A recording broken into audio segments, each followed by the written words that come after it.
ଆଜିର ଅନୁଚିନ୍ତା ସମୟ ହିଁ ଅମୂଲ୍ୟ। ସମୟ ହେଉଛି ମୁକ୍ତ, କିନ୍ତୁ ଏହା ଅମୂଲ୍ୟ। ଏହାକୁ ଆପଣ ଜିତିପାରିବେ ନାହିଁ, କିନ୍ତୁ ଏହାକୁ ବିନିଯୋଗ କରିପାରିବେ।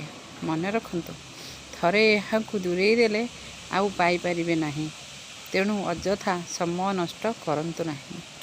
ମଣିଷ ଦୁଇଟି କ୍ଷେତ୍ରରେ ବଡ଼ ଅସହାୟ। ଦୁଃଖକୁ ବିକ୍ରି କରିପାରେ ନାହିଁ, ଆଉ ସୁଖକୁ କିଣିପାରେ ନାହିଁ। ମାନବ ଜୀବନ ଅଙ୍ଗୁର ସଦୃଶ, ଖଟା ମିଠା କି ଅମୃତ। ମାନ କେଉଁ କ୍ଷଣେ ବିଷମ ବିଷମ, ସୁଧି ଜନେ ଅନୁଭୂତି।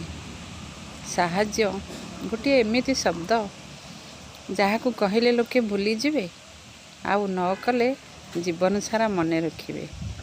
ଅନ୍ୟମାନଙ୍କ ଆଗରେ କହି ଚାଲିବେ, ସାହାଯ୍ୟ ମିଳିଲାନି, ଆମକୁ କେହି ସାହାଯ୍ୟ କରିଲେନି। ମଣିଷ ଶରୀରର ସବୁଠାରୁ ସୁନ୍ଦର ଅଂଶ ହେଲା ତା ମନ। ଯଦି ତା ମନ ସଫା ନଥିବ, ଚମକୁଥିବା ଚେହେରାର କୌଣସି ମୂଲ୍ୟ ନଥାଏ। ଧନ୍ୟବାଦ ଓ ନମସ୍କାର।